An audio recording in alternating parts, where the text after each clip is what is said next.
I'm not. Good afternoon, everybody, and welcome to this afternoon's Cancer Wellness Center staff chat. For those of you who are joining us for the first time, my name is Priscilla Andrews. I'm the clinical manager here at the Cancer Wellness Center. The staff chat series was created as a way to give our community insight into conversations between professionals on topics of interest to the cancer community. And I am very pleased to have back again, because you've been here before, Lori. I'm pleased to have here, I'm pleased to have here Lori Bambaco, the Cancer Wellness Center's oncology dietitian. But I will say we were just talking, Lori, about my own confusion. And I'm going to start it off there with what dietitian or nutritionist, what should you be referred to as, and what is the difference between those two terms? Yeah, I appreciate that because there is a lot of confusion about those two terms, and a lot of people ask me to clarify which one do I prefer to be called, dietitian or nutritionist. So yeah. Take this opportunity. So a dietitian is really technically based on education and training, the most qualified clinician to talk about nutrition and diet. Yeah, so it kind of matters, right? Yeah, like for sure. If you want nutrition advice, you want to go to probably a dietitian. Yeah. And dietitians also have specialties, some of them, like myself. So I'm also board certified as a specialist in oncology nutrition. So that's a separate set of requirements where basically I need a certain amount of hours of practice, and then I sit for an exam, and then I have to recertify every 5 years. And I've held that certification since 2009. Wow. Long Crazy. Time. Yeah. So then who would be a nutritionist? Is that just like less education, maybe not having that certification? Exactly. So it could be another clinician who has an interest in nutrition and maybe did some nutrition coursework in school, but graduated with maybe like a nurse, let's just say, for an example. Yeah. You can sit in the state of Illinois, you can sit for an exam to be licensed as a nutritionist. So you may not still have, so as a dietitian, I'm automatically qualified to be licensed in the state of Illinois. I don't have to sit for an exam because I'm a dietitian. I meet all the criteria. They trust that I know what I'm talking about. And so anyone could be licensed to practice in nutrition, right? But they may not necessarily work in the same capacity because some institutions like Cancer Wellness Center is aware that a dietitian is the clinician that they're going to hire to do the work that I do there. But nutritionists might have like a private practice or maybe like a Facebook page, so probably a little less clinical as well. And maybe very savvy about nutrition or very savvy about food and cooking and recipe development. Sure. And certainly beneficial for some, I think. But I think for the oncology patient, you absolutely I would prefer you work with a dietitian. Because that's going to guarantee that level of training that you received, that level of experience. And one of the things that you want to add, sorry, Priscilla. I just want to add that like that word experience, I think, is so critical, because I think that we have evidence-informed practice, but even since I've been in practice as a dietitian, there's still a lot of gaps in our knowledge. Sure. But we have evidence-informed practice, and then we have experience-based practice, which I think really enhances my interactions with individuals and certainly participants at the center, because I can share what might have worked or some solutions that have worked for other individuals. Like you've seen that before. Like I've seen this before and here's what could possibly work. Yeah. And Yeah. one question I'm curious about, because you had to go through the board certification to be an oncology dietitian. And I'm always interested in how people came to this career path. So I'm curious what made you hone in on working with cancer patients. I think I appreciate that question so much. All right. So most people probably don't know this, but my undergrad is in public health. Oh, And that's I actually didn't where I even started, know that. How long have I worked with you and I didn't know that? Okay. you know, I stumped you. I should be staffed that with Lori. So yeah, so I initially wanted to, I always knew I enjoyed health and medicine and helping people. Yeah. So I initially thought I was going to study physical therapy. Mm. And in my undergrad work, I just sort of felt it didn't feel right. It wasn't something that really excited me.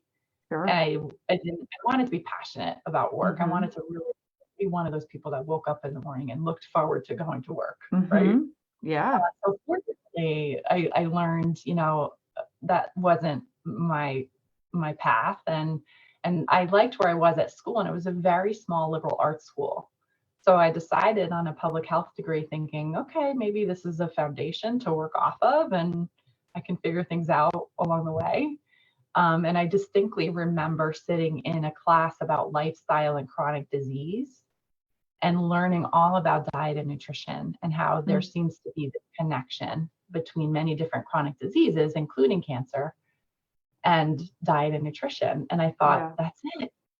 So I need to know, what does this nutrition thing mean? Yeah. And my counselor at the time, she was amazing. She's like, you need to be a dietitian. So I graduated with my public health degree, went and did all my nutrition coursework. And during my internship after my nutrition coursework, I knew immediately oncology was it, because I think every aspect of oncology nutrition excites me. Huh. From prevention through survivorship, that Yeah. whole care. I just really think there's such great opportunities for me to work with someone and empower them. Yeah. And I'm so grateful to have discovered that. And I will also share a little selfishly that I am someone who has a hard time saying no. Uh-oh, you let them know that now. So there you go, listening audience. Well, think about other specialties in nutrition, something like diabetes or kidney disease. Yeah. Where, traditionally, historically, in my coursework, what we learned was that there were sort of like restrictive types of diets. I gotcha. Right? I gotcha. Like you have to control the amount of carbohydrates you're going to eat. And that's hard news to share for someone, who isn't really interested in that. And so with oncology, there's a little bit more liberalization. And I think, there's almost always like encouragement for what to do. I think it's a very natural approach in the world of oncology nutrition. Like, what can you do? Here's what you can eat. Yeah. And that's my personal preference. Well, and I think that really actually tees up the topic for today. Because, when I think about somebody being diagnosed as, let's say diabetic, for instance, right? There is, I think, such a strong imperative with a very direct consequence of not changing your eating habits. And for many people that I've seen that are wanting to make changes to their lifestyle, it's not as direct, right? It's not like I'm monitoring my blood glucose and I'm going to feel a certain way if I eat that piece of cake. No, it's a little bit more abstract, esoteric, that this could help my long-term health outcome, for instance, right? And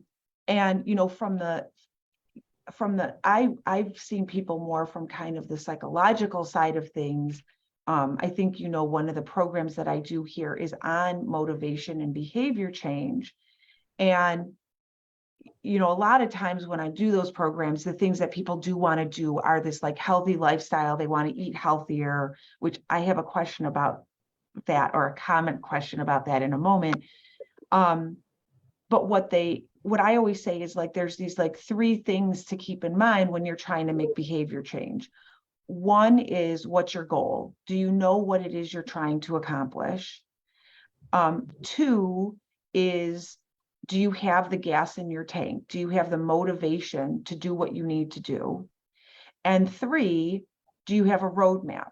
Do you know how to get where it is you're trying to go? And typically, if somebody is struggling with making a change, it's related to one of those three areas. Or sometimes maybe they've got the goal in mind, but they're struggling with the other two, or any combination.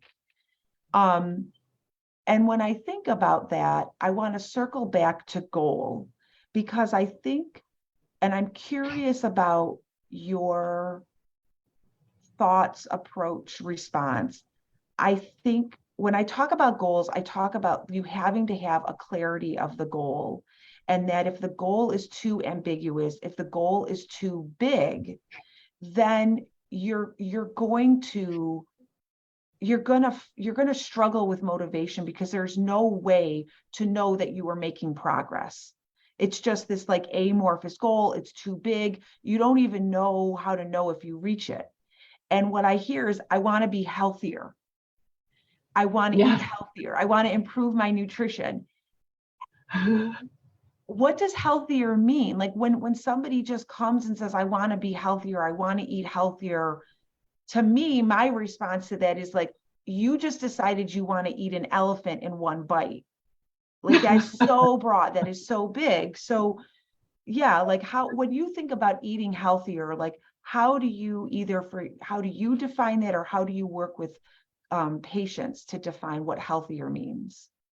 I think that's such a great question, right? And we definitely do encounter individuals with these vague goals. And eating healthier is a perfect example, right?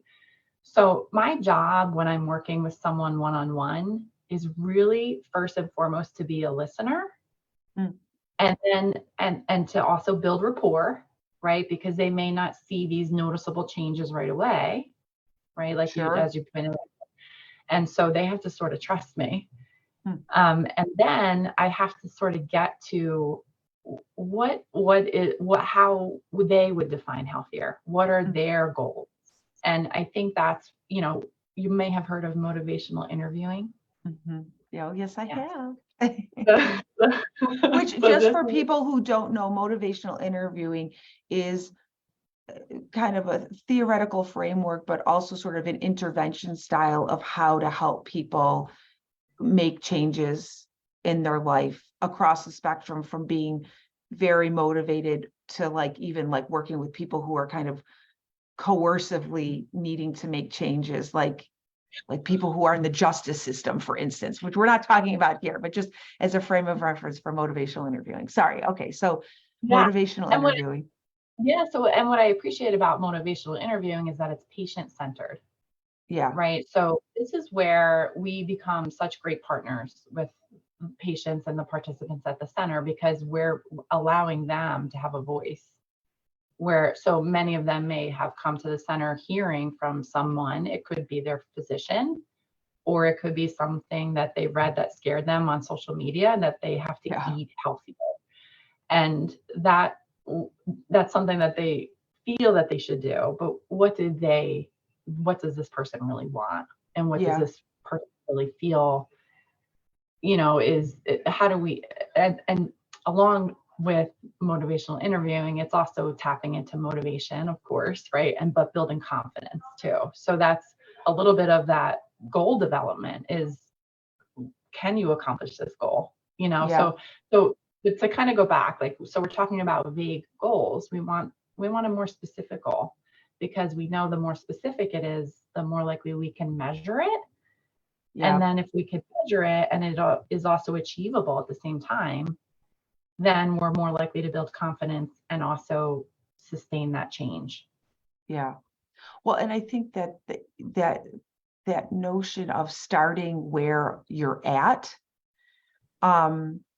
and where you're at is not going to necessarily be where the patient sitting next to you is at, right? Like, when you have that, I've had people come in and they're like, well, I want to be vegan.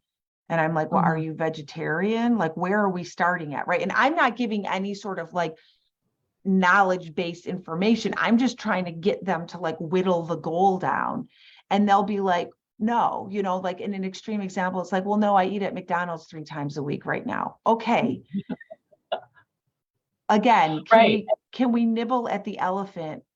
And I think that healthier also, and I'm curious how you address this if you're seeing, patients over time.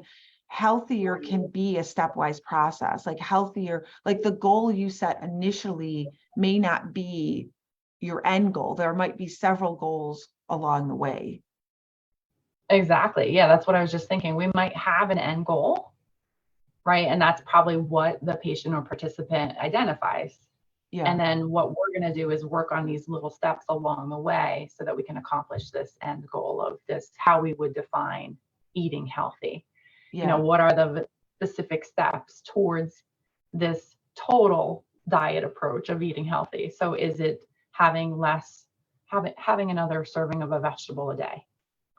Or is it having one less dessert per week? Yeah. And it's very specific, but it's also, again, something, it's coming from the patient. It's not my suggestion.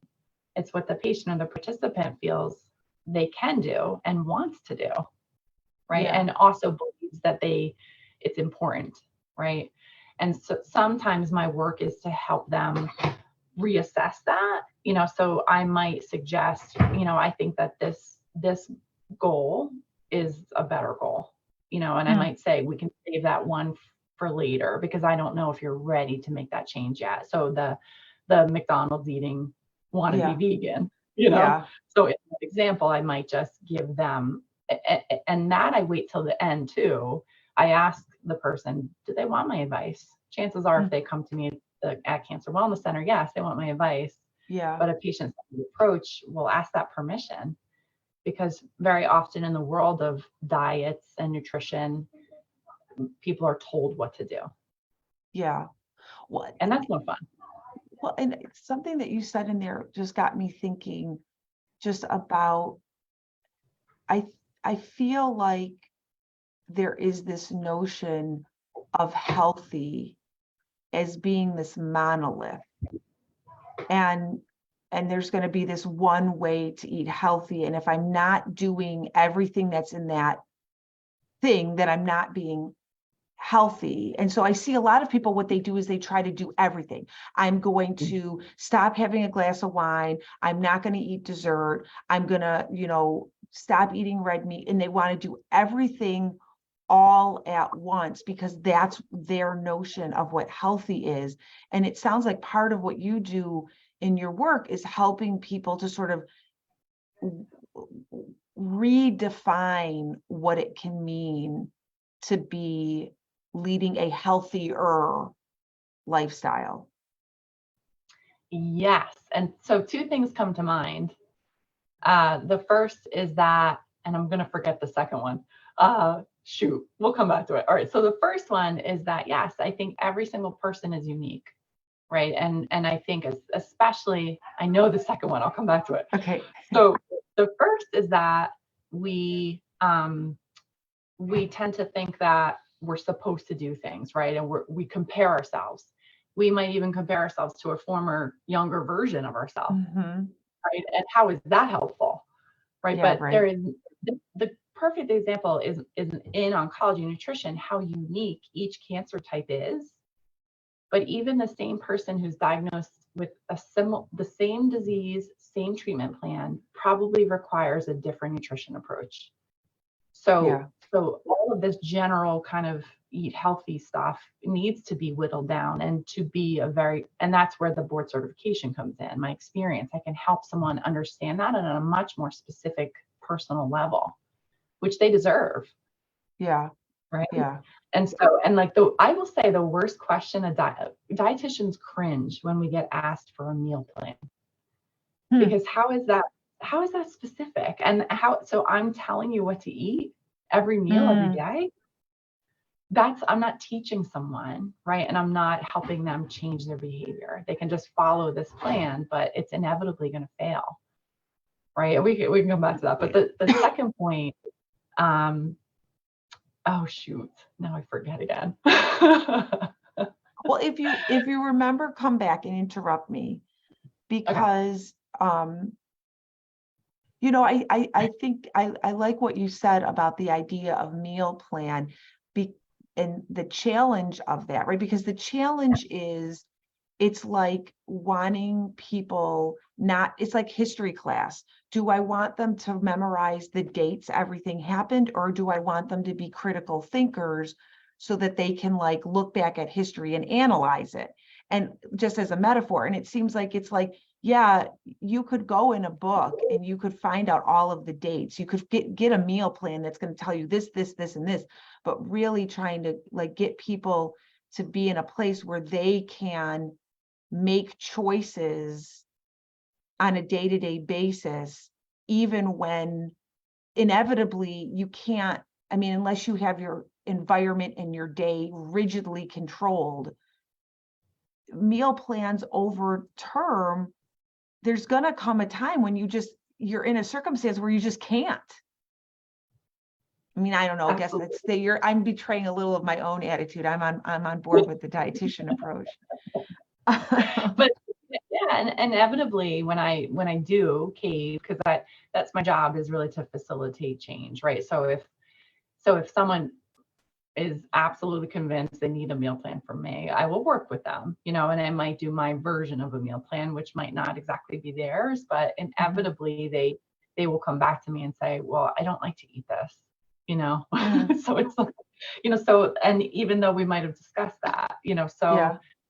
I think like we're looking, especially in oncology, to empower the people we work with. And I think that I always share, it's not my decision. It's not my job to tell you what to put into your body. It's my job to inform you about what we agree upon might be best according to your own goals. Yeah. And for you to make that decision, because that's very powerful, especially in oncology where things can sometimes feel out of control. Well, I want to piggyback on this, because I think it brings up something else that is so common, which is, and this is going to kind of tie into motivation, which is this sense of doing it because I'm told to do it. Yeah.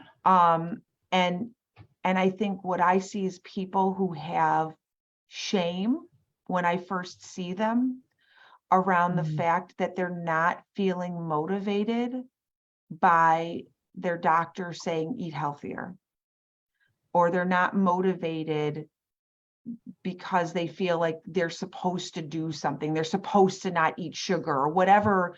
I mean, the ones I hear the most are like, I have to stop eating sugar and I can't have wine ever again. Like those are the two most common things. Yes. But I have to imagine that you must see people who have struggled with motivation and struggle with the fact that their doctor telling them to do something has not resulted in sustainable change, right? Because sometimes the people, they'll do it for like a week and then it doesn't have long-term legs. Yeah. And that was the second point I was going to mention, is that I'm fortunate in oncology. Talk about motivation, and we'll come back to this, but the individuals that I meet at the center are so highly motivated that they do want to go all in. So I have to sort of like, because that motivation is, and we could talk about, I'd love to hear your thoughts on this, that motivation so high at the beginning may not be sustained. Right. So motivation sort of waxes and I think we're losing you a little bit, but it sounds like you were saying the motivation is hard to sustain. when you go like all in. And is that what you were saying? Exactly. Okay. I Yeah. think you're Am I back back again. now? You're Yeah, back. You're back. Okay, go ahead. Yeah, okay. yeah, please. Because I don't want to miss what you were saying. Yeah. I think. Yeah, so it's my job to make sure that someone who's so highly motivated that wants to go all in, that we take advantage of motivation when it's high, right? Because that's usually time to act. But we want to create goals that are sustainable and make changes that are sustainable. So we want to be realistic about those changes, right? Now, along your lines, like someone who's sort of ambivalent because they were told to do something, or like you said, maybe feels ashamed. I think I'd love to hear how you approach that, because from my perspective, I'm going to first acknowledge that, Yeah. and acknowledge, how does that make that person feel, Yeah. and sort of validate that, and then maybe start to evoke a little bit from them, what does this mean for you long term, and what are the consequences of you not making changes versus maybe making some changes that we work on together that are achievable and super small but significant. Yeah. I mean, I think I see a lot of the like all in initial high motivation, and it's sort of like a bottle rocket. Like it comes out really fast and then it just kind of fizzles, and it doesn't have that sustainable aspect to it. Um, and I think in part that is because fear can be motivating, but only in the short term. And I think that a lot of people, when it comes to making dietary changes, it really is, at least in my experience. So I'm curious what you've encountered. I think it really is driven by fear. And while I think that can give you the initial boost, then coming back to, I think something you said earlier is, what's the why?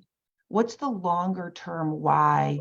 And can we identify a why that is not a negative, that is not about avoiding something, that is not born out of anxiety, but is about something that you want to have in your life? Because the reality is, part of it is like, then you're not getting reinforcement, right? Because the reinforcement is, my cancer's not back yet.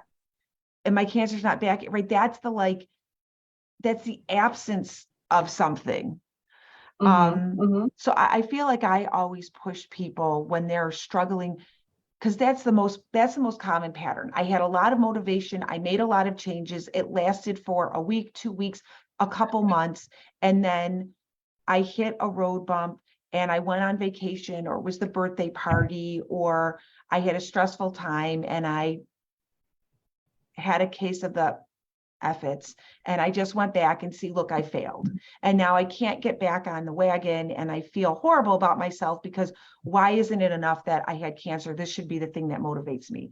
But it's like, how to marry that with, why is it important not to have cancer again? Is it your family? Is it being able to be as active as possible? Is it because you want to be a good role model for your children? Like, whatever it is, as you said, it's very individual what can be the driving force behind somebody's behavior change. Yeah, but I think also too, like reframing that relationship between diet or lifestyle and cancer. Can you say more and this, about that? so so it's not fair ever to say that what someone ate or didn't eat caused cancer, and similarly that what they eat or don't eat will cure their cancer. Yeah. So it's all so in that way, it's sort of refreshing in that we don't have to be perfect, and that we're gonna the way I like to approach it is, we're going to empower ourselves to do the best we can, because statistically speaking, the odds will be in our favor. But at the same time, we're taking charge of something that is maybe important to us, and Yeah. can, at the end of the day, help us emotionally, psychologically feel good about Yeah. that. We did something for ourselves. How great is that, right? So a lot of times I use the analogy of wearing a seatbelt. And that in a car, you wear a seatbelt, right? Because God forbid you get into an accident, you're going to reduce the risk of injury or death. Mm-hmm. And that's the same with lifestyle. We can't control how someone else drives on the road, Yeah. right? And sometimes that's the nature of cancer, and that's why we do everything we can to minimize risk, right? Yeah. Because I'm mentioning this because I'm very passionate about it, because a lot of the people I work with encounter those very strong messages that might get reinforced by a clinician or family member that you have to eat a certain way, that you Mm-hmm. should eat. And I am sort of their, again, like their partner, their ally, to help reassure them that there are some things that might help and there are some things that might be detrimental. So which ones can we work on together? Yeah. You Well, know, and it and takes the pressure off, I think. well, and I think the fact that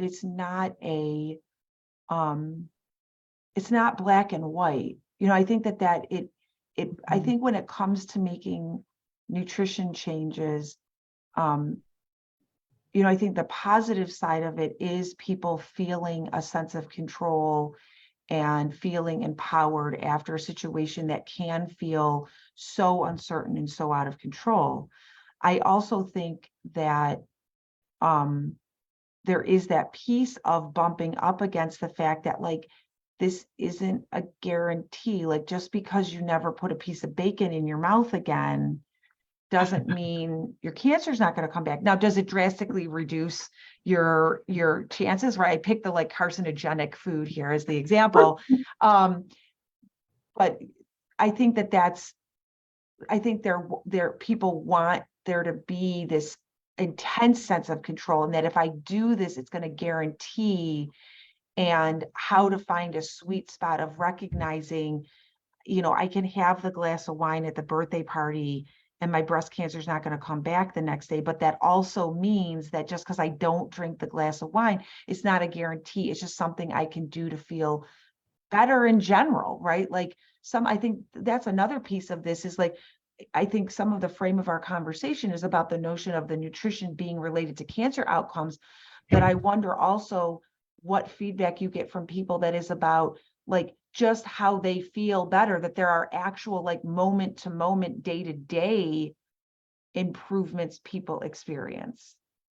I can't, it's interesting. It might not be a physical thing that stands out to me. Like it's such a delight when someone comes back and you can tell they feel proud Mm-hmm. and they feel like they have accomplishment.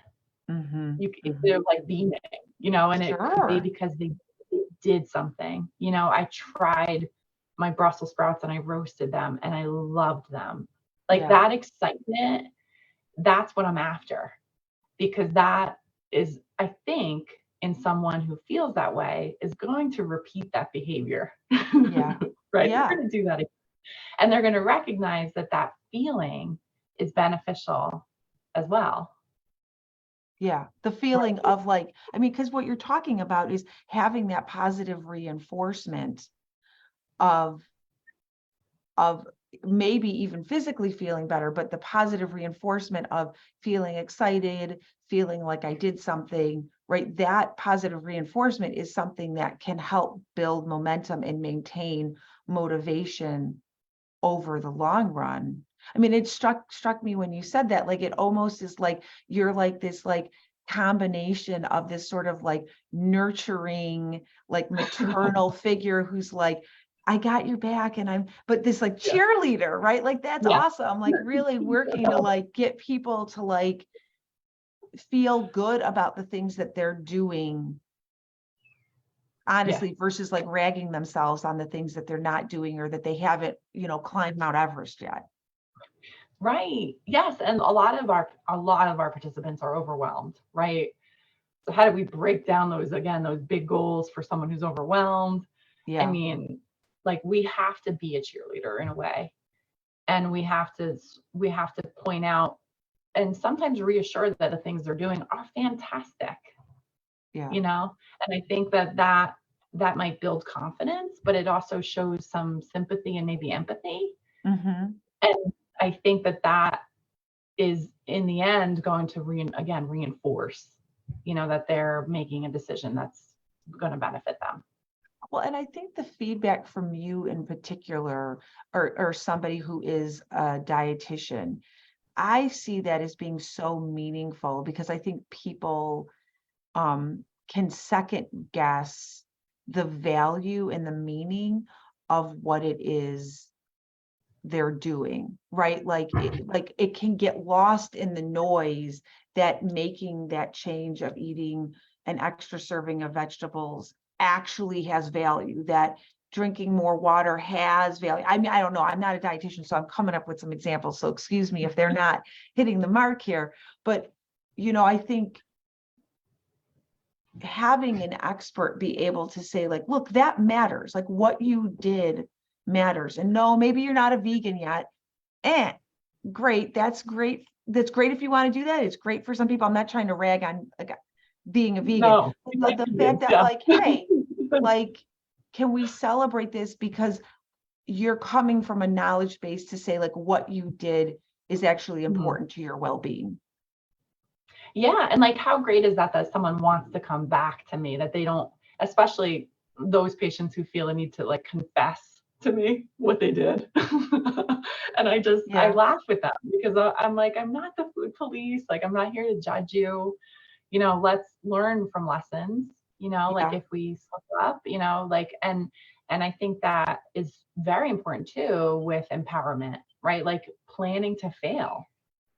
And noticing like what are the triggers or risk factors that might cause you to not accomplish your goal. Yeah. And how do we build up some protective ways to help you stay the course? Yeah. I love that you said that, because I always say 3 things to people when they come back to me and they have set a goal and they haven't achieved it. The first thing I say is, that's fine. All that tells us is that goal was too much too soon, and we just need to reevaluate the goal. Number 2, relapse is a part of the stages of change because it is so common. So we can anticipate, we know research tells us that that happens. And the most important thing is not to catastrophize. And number 3, the people who are highest in hope anticipate speed bumps.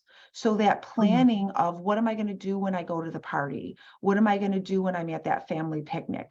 Right? When I know maybe I'm going to fail at maintaining whatever it is I'm trying to do, not being Pollyanna-ish or turning a blind eye to that, but actually trying to like be planful around it. Yeah. And then like working with it, like sometimes you'll fail, sometimes you'll be successful at navigating that experience, but planning will take a lot of the pressure and the burden off of it. So you can actually sort of be present to the experience and then move on, and a lot of times, this goes back to what I was sharing before. Like, I think food is a lot of things, but it's just food at the end of the day, and sometimes we give it more than it deserves, but it has the opportunity to nourish us, to give us pleasure, and for us to sort of build social interactions around. And if we tap into that in ways that work for us, and that's going to be different things for different people, at the end of the day, like, we're doing the best we can. And I see we just have a minute left. I just want to say one thing, and then I'll let you have the last word here. I think that aspect that food is many things, and one of it is social. And that, like, I think when we talk about the behavior change piece, at least in my experience, it turns food into this clinical thing, as if we're going to a gas station and we're putting fuel in our tank, when really food can be a social experience. It's a pleasurable thing. It has a place in our life and our relationship with other people. There's culture around food.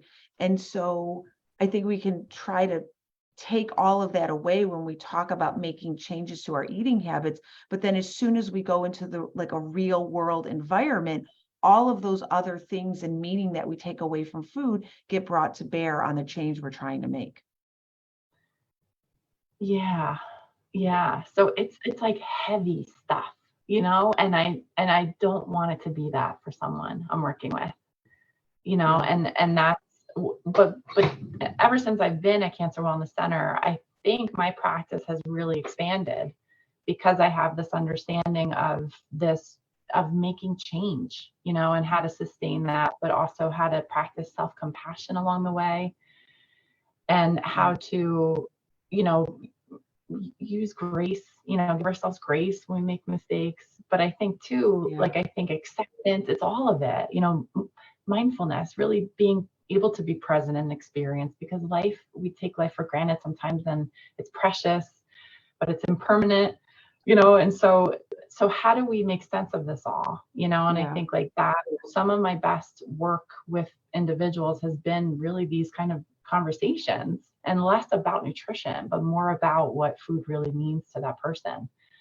And it's my greatest pleasure to be able to help someone, just to clarify that for someone in a way that they agree works for him or her.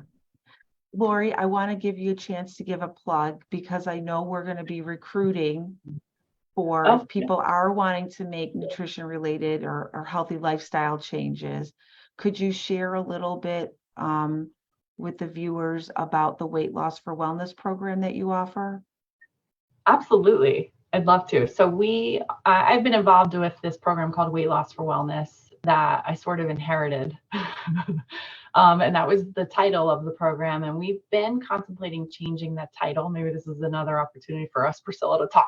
I was going to say, I feel like it fit at the time, but it really is so much beyond weight loss. Yeah. And it's evolved, over the time. I've been involved since 2016. So it really has evolved. And we're recruiting to start in the beginning of August this summer. And it's a commitment. So you are expected as much as possible to attend all 20 weeks worth of our sessions. And the format is sort of educational, but also there are built-in discussions. And so we present on every single possible topic imaginable about lifestyle and cancer. And so we have, discussions about sleep, nutrition, of course. I do a cooking demo. We have yoga, we have stress reduction, emotional eating. And I see I'm probably breaking up, so I'm going to keep this You quick. Came back a little. You came back to us. But it's a great group, and we see really a change, and it's mindfulness based. So it's about this self-compassion and giving ourselves grace along the way when we make mistakes, in order to make a change that's sustainable, that will make an impact in our life. And having worked with people that have been through the program, I know how transformative it can be, regardless of the weight lost. I think transformative as far as people's relationship to food and to their body and their positive self-image, because there can be a lot wrapped up in that. So if you're interested and you need a supportive community around nutrition, behavior changes, and other healthy lifestyle, I would highly recommend the Weight Loss for Wellness program. Lori, such a pleasure. Truly, I love your energy. And whenever somebody says, if I have somebody that talks about, oh, I think I want to meet with the dietitian, or I'm going to recommend it, I'm like, she is fabulous. And just so patient-centered, and just really appreciate the care that you give to our community here, Lori. It is my pleasure. I have really a dream come true working alongside all of you at Cancer Wellness Center. I'm so proud of what we do. Mutual Admiration Society here among the staff. Well, Lori, thank you so much for being here. And thank you to those of you listening on Facebook Live, or perhaps viewing this on the Cancer Wellness Center's YouTube channel. If you liked listening to my conversation with Lori today, and you'd like to hear other conversations between myself and another professional, I highly recommend checking out the Cancer Wellness Center's YouTube channel. There's several dozen staff chats out there on a variety of different topics, so check it out. Lori, thanks again, and thanks for everybody who joined us here today. Take care. Thank you. Take care. Bye.